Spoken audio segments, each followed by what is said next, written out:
Hello friends, कैसे हैं आप सब। आशा करते हैं सभी अच्छे होंगे। तो स्वागत है आपका एग्जाम वॉरियर चैनल में। फ्रेंड्स, पिछली कक्षा में हमने पढ़ा था काल काल के बारे में बात कर रहे थे हम। उसमें हमने 3 प्रकार पढ़े, भूतकाल, वर्तमान काल और भविष्यत काल। इनमें से भूतकाल के बारे में मैंने आपको विस्तार से बता दिया है, कितने प्रकार हैं, क्या क्या उसमें आता है, सबके बारे में हमने पिछली कक्षा में बात कर लिया। तो अभी हम आज के बारे में बात करते हैं। आज हम क्या पढ़ेंगे? आज की कक्षा में हम पढ़ेंगे काल में ही काल का दूसरा प्रकार जो है वर्तमान। वर्तमान यानी कि प्रेजेंट। प्रेजेंट जो चल रहा है वो समय जो चल रहा है वो समय। भूतकाल क्या था? जो बीत चुका। तो अभी हम बात करते हैं वर्तमान काल के बारे में। वर्तमान में क्या होता है मैंने आपको ये बता दिया है, चल रहा है।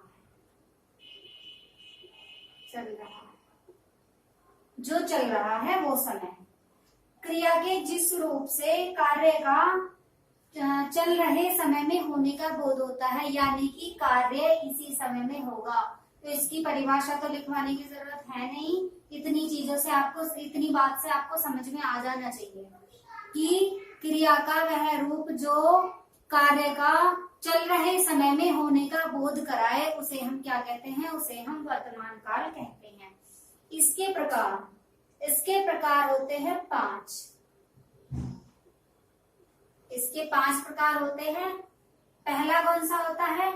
पहला होता है सामान्य वर्तमान। सामान्य वर्तमान काल। ये देखिए, ये सामान्य जो है सभी में आएगा, वर्तमान में भी, भूत में भी और भविष्य में भी, यानी कि ये सब में आएगा। और समय के अनुसार चीजें परिवर्तन होंगी। दूसरा होगा हमारा अपूर्ण वर्तमान। तीसरा होता है हमारा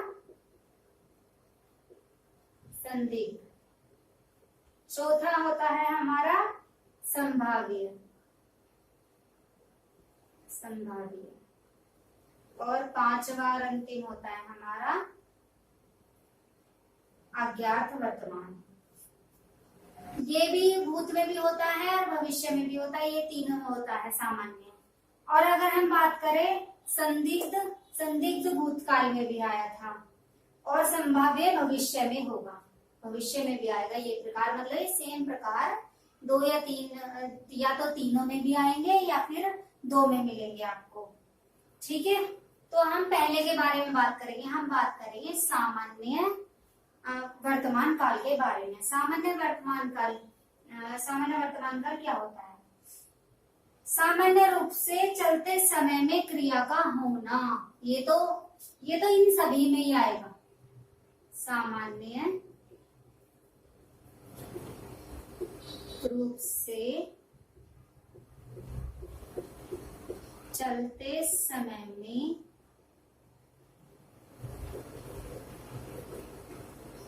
क्रिया का होना क्या कहलाता है? जैसे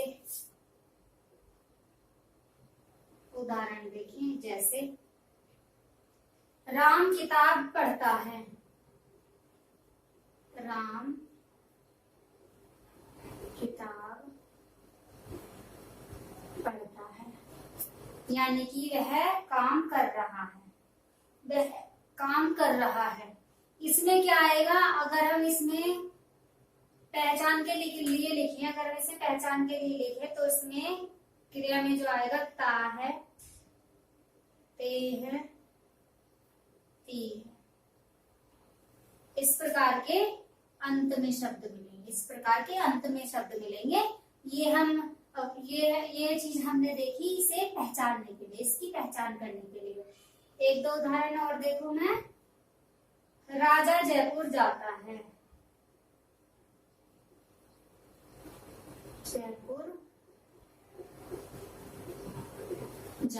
राजा जयपुर जाता है। तो ये चीज हमें समझ में आ गई। सामान्य वर्तमान काल में जो कार्य मतलब क्रिया का होना जो होगा चलते समय में, यानी कि प्रेजेंट में, वर्तमान में दर्शाया जाएगा। जैसे कि हमने कहा राम किताब पढ़ता है, यानी कि वो किताब पढ़ता है, अभी अभी मतलब पढ़ी है उसने, वर्तमान काल है। और इसमें इनसे भी हम पहचान कर सकते हैं, ता है, ती है और ते है, ये तीनों शब्द आएंगे। वर्तमान का दूसरा प्रकार, वर्तमान का दूसरा प्रकार होता है अपूर्ण वर्तमान काल।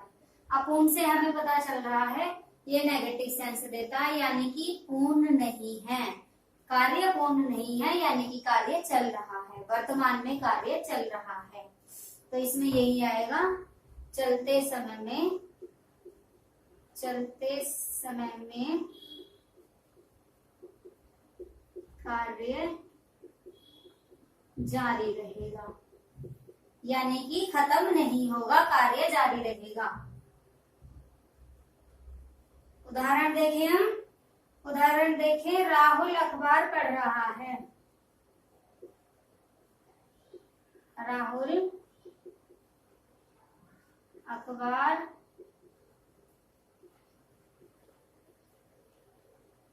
राहुल अखबार पढ़ रहा है, यानी कि वह अखबार अभी पढ़ रहा है, कार्य जारी है, खत्म नहीं हुआ है, पूर्ण नहीं हुआ है।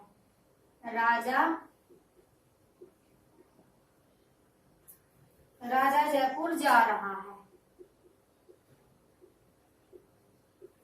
ये देखिए मैंने दोनों क्रियाओं के एग्जाम्पल दे दिया आपको। ये है हमारी सकर्मक क्रिया और ये है हमारी अकर्मक क्रिया। ठीक है, दोनों के उदाहरण पता चल गए। और अगर हम इसकी पहचान करें तो ये तो आपको चीज समझ में आ गई होगी कि इसकी पहचान कैसे करेंगे। रहा है, रही है, रहा है, रही है, रहे हैं, ये शब्द आएंगे इसमें इसकी पहचान के लिए। ठीक है, यानी कि कार्य चल रहा है, पूर्ण नहीं हुआ है, अपूर्ण है, अभी भी जारी है और कार्य वर्तमान काल का है, अपूर्ण वर्तमान में। ये चीज सीखी हमने। अगले प्रकार की तरफ चलते हैं। तीसरा प्रकार क्या है हमारा? संदिग्ध, संदिग्ध वर्तमान। देखिए, संदिग्ध वर्तमान और संभाव्य वर्तमान, ये साधारण वाले जो वर्तमान काल के प्रकार थे, ये उनसे ही बनेंगे। उनसे ही कैसे बनेंगे ये चीज मैं आपको बताऊंगी।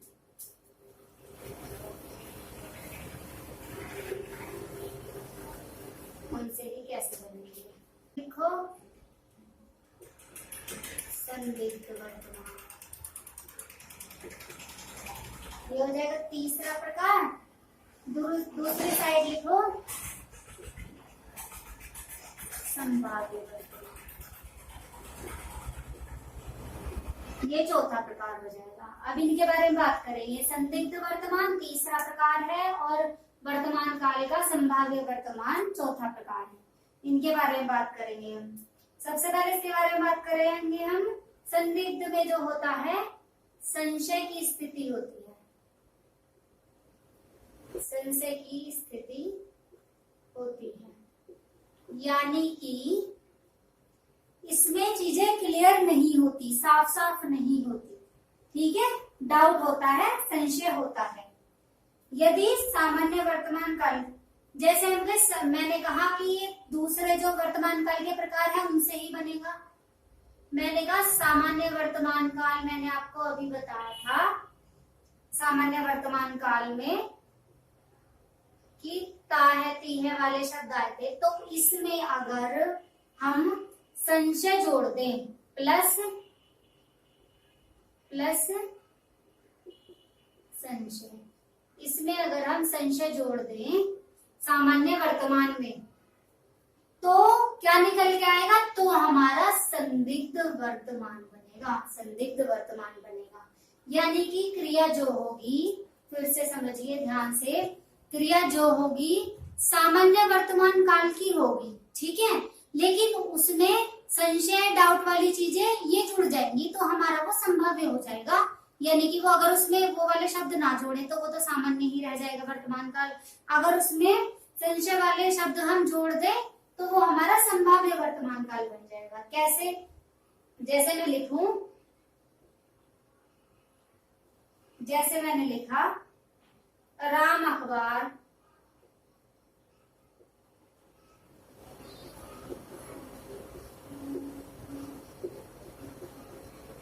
पढ़ता होगा, तो ये हमारा अंदाजा संशय ही तो है।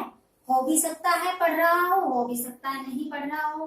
तो यहाँ तक तो ये हो गया हमारा सामान्य, और ये जुड़ने से ये बना हमारा संदिग्ध वर्तमान। ठीक है, बहुत अच्छे से समझ में आ गया होगा आपको। इसमें जो है आएगी सहायक क्रिया होगी, जैसे ता होगा, ता होगा, ती होगी, ते होंगे। ठीक है, ये वाले शब्द आएंगे इसमें।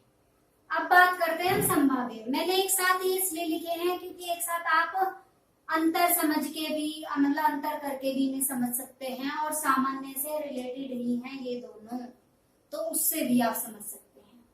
अब बात करते हैं हम इसके बारे में, संभाव्य के बारे में। इसमें भी क्या होता है, इसमें क्या होगा, इसमें क्रिया होगी इसकी, जब संभाव्य वर्तमान काल में हम संचय जोड़ दें, यानी कि इस वाले काल में हम संचय जोड़ देंगे तो ये हमारा संभाव्य वर्तमान काल बन जाएगा। वो कैसे बनेगा, देखिए, राम अखबार पढ़ रहा होगा, राम अखबार पढ़ रहा होगा, कार्य चल रहा है। ठीक है, और ये संशय आ गया, और ये हो गया हमारा संभाव्य, यानी कि संभावना है, संभावना है। ठीक है, सामान्य वर्तमान काल में, संभाव्य वर्तमान काल में हमने संशय जोड़ा तो हमारा ये बन गया, संभाव्य वर्तमान काल बन गया। इसमें जो सहायक क्रिया होगी, सहायक क्रिया इसमें होगी रहा होगा, रही होगी, रहे होंगे, ये वाले शब्द आएंगे इसमें, या मेरे हिसाब से ऐसा होता। ठीक है, वर्तमान काल का हमारा पांचवा और अंतिम प्रकार है आज्ञार्थक वर्तमान काल। इससे आपको शब्द से समझ में आ रहा होगा, आज्ञार्थक यानी कि आज्ञा,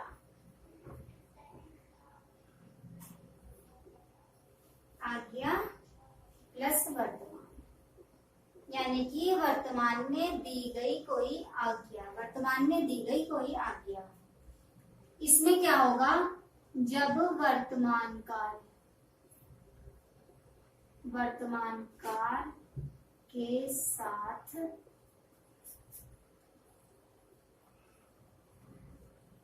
आज्ञा, और या फिर हम आदेश शब्द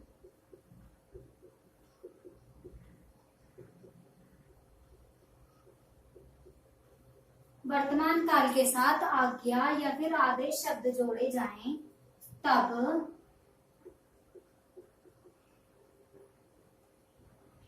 आज्ञार्थ वर्तमान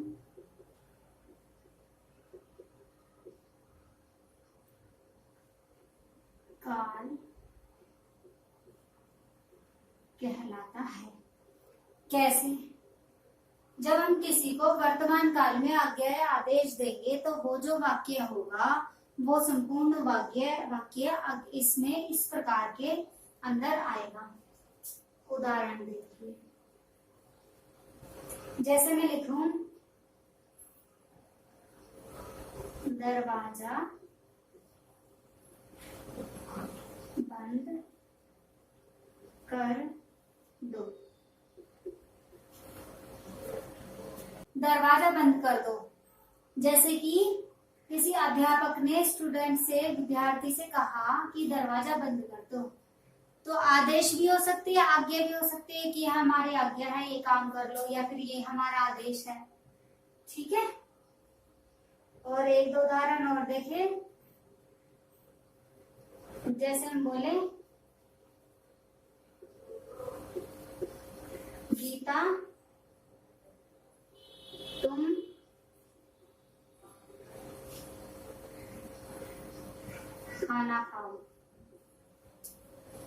ठीक है, कोई किसी चीज के लिए सुनता नहीं है। हम उसे जोर डाल के कोई बात बोलते हैं तो हम उसे आज्ञा भी बोल सकते हैं और हम उसे आदेश भी बोल सकते हैं।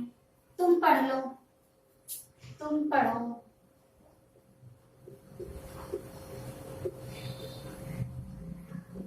तुम पढ़ो,